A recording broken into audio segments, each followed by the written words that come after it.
Olá, meu amigo, olá, minha amiga, seja muito bem-vindo ao podcast do Vitor, o melhor podcast de estudos, leitura, produtividade e cultura. 2 avisos rápidos. No link da descrição você vai ter um material complementar a esse episódio que vai ser muito útil para você, vai estar lá no meu blog. E semana que vem temos o Clube do Livro, que todo mês a gente lê um livro, um conto, uma peça, e vamos ler o conto do Lima Barreto, O Homem que Sabia Javanês. É um conto curtinho, então já pode ler para semana que vem você poder acompanhar, tá bom? Vamos ao episódio de hoje. O episódio de hoje, ele foi mandado através do meu e-mail, que é o podcastdovitor@gmail.com. E como eu falei já para vocês, esse e-mail ele consiste em um local onde você consegue colocar ali as suas dúvidas, né, os seus questionamentos. E esse foi um assunto relevante, eu vou trazer para o podcast. Eu vi que algumas pessoas mandaram, eu agradeço inclusive, mas vai depender um pouco, né, o calendário. Não sei se vai dar para eu ler todas, enfim, mas a princípio eu vou tentar fazer episódios sobre tudo que vocês estão me trazendo aqui. Então, beleza. Hoje eu vou falar sobre uma mensagem que um colega de trabalho me mandou, com um print, né, de uma moça postando no LinkedIn sobre o uso de redes sociais. Como eu falei no link da descrição, tem um artigo muito bom sobre redes sociais que eu fiz ali no ano passado, espero que você goste. Então vamos lá. É o post aqui da Fátima A.B. né? Não sei quais são os sobrenomes dela. Mas basicamente está dizendo assim: hoje, mais de 1,5 bilhão de pessoas consomem vídeos curtos, dancinhas, memes e informações rasas por horas. Isso corresponde a 14% de toda a humanidade e 45% de toda a sociedade brasileira está dentro desses 14%. Ou seja, o vício, né, em redes no Brasil é muito mais forte do que na maioria dos outros locais. Eu ainda vou comentar sobre isso. Continuando. E tudo isso começou de fato em 2018, quando o Musical.ly mudou seu nome para o que conhecemos hoje como TikTok. Em pouco tempo, o app foi se popularizando e se tornando viciante. E com isso, efeitos colaterais fortes começaram a aparecer nos usuários que utilizam o app por uma especificidade que até então era desconhecida. E desde então, a comunidade científica buscou entender qual a diferença do TikTok para os demais concorrentes. E um estudo publicado recentemente na revista científica Neuroimage descobriu o porquê se chama algoritmo. Isso aí a gente já sabe um pouco, né? Acho que eu já comentei em outros episódios aqui, mas vamos lá, vamos continuar. Então ela continua. Mas não é uma simples inteligência artificial. Existe um crescente debate no mundo da neurociência que indica que o TikTok tem o primeiro algoritmo que, a partir de um certo nível de consumo, o cérebro humano não é capaz de vencer através do autocontrole. Isso significa que o TikTok ativa áreas do cérebro relacionadas ao prazer. Isso todo mundo sabe. Mas que, acima de tudo, esse resultado rápido dificulta as mudanças de foco e concentração para atividades mais complexas. E, além disso, isso sugere que o algoritmo do TikTok é substancialmente mais competente em reforçar o comportamento de consumo e regular sua atividade cerebral. Atenção para isso. Além de desenvolver o pensamento acelerado, assim como o Instagram e outras redes. Traduzindo, você se torna cada vez mais irracional e impulsivo, assim como um viciado em droga. E aos poucos, você perde o que tem de mais importante, a sua racionalidade e a capacidade de pensar. O que será do futuro? Incógnita. E aí ela bota o link da pesquisa. Então vamos comentar por partes, mas antes, eu não sei se vocês viram um vídeo que meio que viralizou na internet, algumas semanas atrás, de acho que era um europeu falando, um europeu muçulmano falando que o TikTok na China mostra pessoas fazendo caridade, pessoas conseguindo um trabalho, pessoas se desenvolvendo, fazendo exercícios e tal, ou seja, coisas positivas, né, que eles desejam que sejam positivas para a sociedade. E por outro lado, o TikTok aqui mostra, né, praticamente um material proibido para menores, né, e bizarro, né, tipo, pessoas jovens fazendo TikToks extremamente inapropriados. E aí você vê várias coisas, você vê alguns memes, né? Alguns memes realmente são engraçados, mas a maioria é bobagem, futilidade. Eu, no caso, não uso o TikTok especificamente, mas eu uso o Instagram Reels às vezes. Às vezes eu fico lá passando, tem alguns memes engraçados, Mas às vezes eu fico olhando e caramba, quanta futilidade, né? E eu até boto lá, não quero ver mais posts desse tipo. Então, a gente sabe que realmente essa questão do algoritmo é complicada. As redes sociais, obviamente, querem que você fique o máximo de tempo possível dentro da plataforma, porque elas ganham com anúncio. E quanto mais tempo você tiver lá, mais anúncio você vai ver. Então, para elas é muito bom que a rede social seja facilmente atrativa. E aí, como eu já vi em alguns lugares falando, né? Eles fazem como se você ganhasse recompensas fáceis. Então, você recebe uma notificação de uma curtida, de um comentário, de um compartilhamento, no caso do Facebook. E tudo isso dispara uma dopamina no seu cérebro, que é aquele hormônio ali da satisfação, né? E é um prazer fácil que você tem. E como você tem um prazer fácil, você quer ficar o dia todo lá na rede social, né? E isso te faz querer ficar cada vez mais horas e mais horas. E aí eu lembro que eu estava falando com algumas pessoas, como eu já disse isso aqui, que a média de uso dessas pessoas era 4, 5 horas por dia. E a minha é muito menor, né? Justamente porque eu não tenho no celular muitos aplicativos. Então, cara, a gente tem que repensar para ontem essa questão do uso de rede social. Eu vou dar algumas sugestões sobre como fazer isso depois, mas tem uns detalhes aqui que eu queria anotar no post aqui da Fátima. Cara, o povo brasileiro, ele tem muito essa coisa do consumo, né? Eu tava vendo alguém falar que países emergentes, assim, com economias boas, tipo Índia, Rússia, Brasil, tem um consumismo muito forte, né? Provavelmente, eu não sei no caso da Rússia, né? Mas provavelmente o Brasil tem essa influência dos Estados Unidos, né? Essa coisa de consumir, ter tudo da moda e tal. Enquanto que eu já vi pessoas falando que na Europa o consumo, assim, é muito menos desenfreado, né? Muito menos focado. Então, as pessoas, assim, não tem tanto essa coisa de capitalismo e tal, que eu acho que é muito danosa, né? E acho que a gente tem que repensar muito essa coisa de consumo. E uma coisa até que eu tava pensando ontem sobre isso. A melhor coisa é não ceder a esses consumos, né? A esse estilo de vida de ostentação maior do que a gente consegue bancar. A gente tem que, na verdade, é o contrário. Olhar isso e pensar, olha, é toda uma indústria que quer me fazer ficar preso a isso, a símbolos de status e tudo mais. E então eu não vou fazer isso. Eu, ao invés de comprar uma camisa de R$200, eu vou na Decathlon e compro uma de 40, né? Camisas boas lá da Decathlon. Ou então até menos, né? Na Renner, sei lá. E aí você tem que fugir um pouco desse consumo. E a rede social está muito associada a isso, né? Porque a gente vê as pessoas com carro, com casa, com celular, iPhone, não sei lá quanto. É engraçado, as pessoas estão falando, né, do iPhone 14 que está R$15 mil. Eu lembro que lá atrás, quando eu comprei um Corsa, foi R$12 mil. Ou seja, tipo, o meu celular moderno está mais caro do que o meu carro, né? Meu antigo carro, na verdade. Então, é realmente uma coisa engraçada, né? Porque a pessoa compra o celular claramente para ostentar, porque o iPhone 14, assim, não é necessário para a maioria das pessoas que usa só para o Instagram, WhatsApp, e nem é influencer nem nada. Só que é realmente ostentar, né? Então, é todo um ciclo vicioso de consumismo, consumo de rede social, consumo de celular, consumo de roupa. E o Brasil, especialmente, tem muito disso. Você vê gente ali com uma casa, assim, no reboco, né? A casa no tijolo, mas tem um iPhone, sabe? Tipo, são coisas ali absurdas, sabe? Pra mim, isso é muito absurdo. É questão de prioridade, né? Acho que a gente tem que priorizar outras coisas. Então, é realmente uma coisa chocante, né? A gente ver essa realidade. A gente tem que um pouco que acordar pra isso, né? Eu acho que aquele pessoal do minimalismo, ele tá certo, sabe? Claro que o minimalismo, pra algumas pessoas, acaba sendo uma ideologia, né? Isso acaba sendo furada, mas o princípio é muito bom, né? De você consumir menos e tal.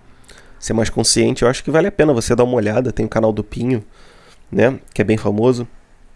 Tem o canal do Matt Diavela, em inglês, que é bem legal.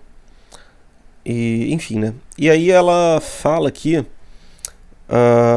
esse negócio, né? E realmente, que muda o foco de concentração para atividades mais complexas. E aí a gente busca o prazer fácil e não tem, por exemplo, essa questão de aguardar para ter prazeres mais longos. Então, por exemplo, a gente vai se exercitar, vai malhar, a sessão ali de exercício vai durar 1 hora, depois a gente vai se sentir muito bem, bem melhor do que, por exemplo, quando a gente fica o dia todo na rede social. Só que a gente não aguenta isso, a gente quer o prazer logo, né? O prazer da bebida, por exemplo, o pessoal que usa drogas, o prazer da droga, e por aí vai. Então, é uma coisa muito, digamos assim, complicada, né? A gente tem, até na teologia, na filosofia, tem esse negócio, né, dos prazeres fáceis e prazeres difíceis, né? Do apetite concupiscível e apetite irascível, né? O concupiscível é aquele prazer mais simples, né? Que é bom, assim, comer é bom, né? Relação sexual é boa, mas a gente não pode viver disso, né? Só do prazer. E tem o apetite irascível, que é você desejar os bens árduos, né? E praticamente, cara, ninguém tem apetite irascível hoje em dia desenvolvido, né? Claro, é uma faculdade humana, ela tá lá, só que ela não tá desenvolvida. E eu acho que coisas que ajudam isso é você ter um momento ali de oração, meditação, para você refletir sobre as coisas da sua vida e tal. E aí você fica com menos estímulos, né? Você fica ali parado, pensando, ou então com um livro espiritual com você para te ajudar. Então, são coisas ali que você pode fazer. Uma rotina de oração, ou então começar um exercício, mesmo que seja 20 minutos por dia, já vai te ajudar, sabe? O pessoal quer, eu vou entrar na academia, vou ficar forte. E nunca malhou na vida, nunca fez exercício. Cara, se você mora em prédio, vai no Play e caminha 20 minutos por dia, que você já vai melhorar. Faz um polichinelo durante 3, 5 minutos, entendeu? Faz flexão abdominal em casa durante 10 minutos, uma sériezinha. Não dá um passo maior do que você pode dar, né? Eu acho que eu consegui muitas coisas, assim, não tantas, né? Mas consegui algumas coisas boas, assim, na minha vida, porque eu consigo entender isso, que, tipo, o pessoal quer começar logo e se manter constante, assim. No meu caso, eu vou devagar e vou melhorando aos poucos, conforme eu me sinto mais preparado. Existem coisas que é bom começar logo de cara, né? Por exemplo, essa minha oração da manhã, eu não fazia nada. E aí eu pensei, eu tenho que começar. Eu comecei com 15 minutos, que, assim, acho que é uma coisa meio ousada, né? Bastante coisa. E é engraçado porque a gente fica 15 minutos de boa numa rede social olhando, mas não consegue ficar parado, né? Então é curioso até isso. Então, você ter isso pela manhã, né? Inclusive aquele Caminho do Artista recomenda que você escreva todos os dias, logo pela manhã, que é o exercício lá das páginas diárias. Assim que você acorda, quando você não tem muita coisa ainda que aconteceu, você vai lá e escreve, como se fosse um diário. Só que ao invés de você escrever no fim do dia, você escreve no início do dia seguinte. Escreve o que quiser, que aí as coisas vão aparecendo, né? E é bom até que eu tô escrevendo, né, uma história de ficção, e eu até tô conseguindo escrever mais, né, por causa disso. Então é bem legal. Então, tenta pegar um pouco mais essa coisa de bem árduo, né? Eu acho até, inclusive, isso aí eu não tenho certeza, mas acho que o prazer fácil está relacionado com a dopamina, e o prazer mais árduo acho que é a ocitocina. Depois eu vou dar uma olhada nisso. Mas eu acho que é isso. Ocitocina. Vamos ver isso aqui. Hormônio, promover contrações musculares. Não quero procurar isso agora. Enfim, aí tem uma questão legal, que assim, cara, se você for ver hoje em dia como os livros são escritos, os livros recentes, assim, de 5 anos pra cá, então, por exemplo, os livros, o que o pessoal escreve na internet, cara, é muito mais raso do que antes. Eu tô lendo um livro que é uma coleção de ensaios, né, de textos curtos, assim, artigos, do Hermann Hesse, que fala sobre tudo, né? E tem os parágrafos, assim, de 10, 15, 20 linhas, e são grandes, né, e filosóficos e tal. E hoje em dia, quando a gente vai ver, por exemplo, as regras ali de SEO, né, regras para você fazer um texto bem legível na internet, o pessoal fala, olha, não bota mais do que 3, 4 linhas, senão fica muito grande para a pessoa. Então, ou seja, cara, olha em que ponto a gente chegou, sabe? Em que a gente não consegue mais ler um parágrafo grande. Então, Hoje em dia as pessoas não conseguem ler por mais de meia hora, não conseguem ler por, sabe, não conseguem fazer uma coisa um pouco mais difícil, que vai dar um resultado depois. Inclusive tem um amigo meu que ele, essa coisa de dar um passo maior do que a perna, que ele fala, eu vou superar o Olavo, né? Vou superar o Nogueira. Eu falei, cara, para com isso. Começa devagar, sabe? Não pensa tanto nisso. Vai devagar. Vou ver se eu mando esse podcast pra ele. E aí, acaba que as pessoas não conseguem fazer coisas complexas hoje em dia, né? Então a gente tem que se atentar pra isso. Esse uso de rede social destrói a nossa vida se a gente não se cuidar direitinho, né? Tem outro ponto aqui que ela fala, que já é mais aqui depois, cadê? E ela fala que a partir de certo ponto a gente não consegue, por nossa própria vontade, parar de usar o negócio. Cara, isso é exatamente o vício, né? Com o vício a gente acaba mudando os nossos apetites das coisas boas para as ruins. Às vezes a gente até entende que aquilo é ruim, mas que continua fazendo, porque tem vício, né? O pessoal que é viciado em droga, alcoólicos anônimos e por aí vai, né? Tem esse tipo de problema. Então, é uma coisa que a gente tem que ter muito cuidado. O pior de tudo é quando a pessoa desiste de achar aquilo é um problema, né? Ou falar, cara, só alcoólatra mesmo e vou beber e não tem nada demais a beber. Esse aí é um ponto perigoso, porque a gente acaba aceitando, né, o comportamento errado. Então a gente tem que ficar sempre atento para o nosso valor não mudar, para se adaptar ao vício, né? Pelo contrário, o nosso valor correto é mudar o vício e tirar o vício das nossas mentes, né? E aí a gente fica realmente mais racional, impulsivo, como ela está falando aqui. Igual o usuário de droga, cara. A gente vê, assim, qualquer microestresse que a gente tem durante o dia já muda o nosso pensamento, sabe?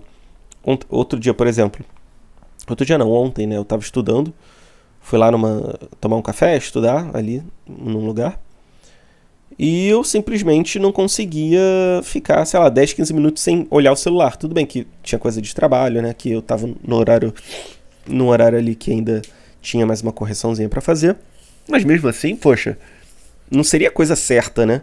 Não é o que se espera. Na verdade, se espera o contrário. Se espera que você consiga, de alguma forma, ficar algum tempo concentrado, mas hoje em dia não é assim. E as gerações novas estão ainda mais assim, então a gente tem que ter muito, muito, muito cuidado. Então, para finalizar o episódio, vou tentar fazer menos de 20 minutos. Coisas que eu sugiro para você controlar a rede social. Estipule um tempo. Eu só vou usar até meio-dia, depois eu paro de usar. Eu só vou usar de 18 às 21 horas. Se você for ver, todos os gigantes aí CEOs de Twitter, Instagram, Facebook, cara, eles controlam o acesso da internet dos filhos. Você pode ver, eles controlam para 1 hora, 15 minutos, porque eles sabem os malefícios, né? O cara que vende a substância perigosa, ele não vai de forma nenhuma consumir, não é verdade? Então é isso, cara. Tome muito cuidado. Estipular um horário assim, fixo, né, todo dia para você usar e depois não usar mais. Claro que tem gente que trabalha de rede social e tal, e aí tem que adaptar de algum jeito, né? Mas, cara, eu trabalho com isso e eu não uso tanto. Eu uso mais até o Facebook, né? Que eu, enfim, não trabalho com o Facebook, eu poderia até não usar. Então, você também pode usar algum daqueles controladores de tempo, né? Você só pode usar 2 horas de rede social por dia. Você tem que controlar ali. Não pode... E aí ele bloqueia, né? Quando passa de certo tempo. Então é uma coisa legal. Daria pra fazer também. Só que aí acaba que você não muda o seu valor, né? De querer usar aquilo. Mas pode ser um auxílio, né? De qualquer forma. Então... outra coisa que você pode fazer é buscar seguir pessoas boas que ensinem coisas boas, úteis, né? Eu tô seguindo pouquíssima gente e só pessoas assim de trabalho, né, de produtividade e tal, que é bem legal. É uma perspectiva diferente, né? Mas também tem que tomar cuidado para não ficar frustrado porque você não conseguiu faturar 1 milhão com 15 anos, igual o cara lá que você viu. Tá bom? Então essas são as dicas que eu te dei. Tem 20 segundos para acabar. Link na descrição, tem o material de apoio. Semana que vem, Clube do Livro. Acompanhe nossos vídeos sobre guerra civil com o Kim e João. Muito obrigado, até a próxima.